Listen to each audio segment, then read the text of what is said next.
Ayun, good morning mga idol. Ito naman tayo sa bagong pwesto na naman. Asintada tayo ngayon mga idol, asintada. Ipakita ko ulit sa inyo. Ipakita ko sa inyo.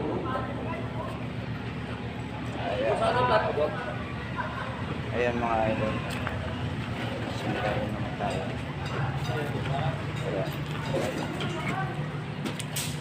Ayan yung gawa natin mga idol. Ito, ipaligaw pa dyan mga idol.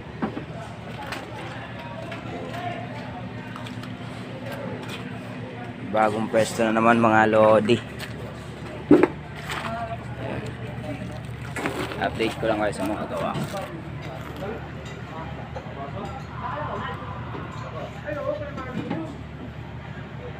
Ayan na. Ayan mga idol.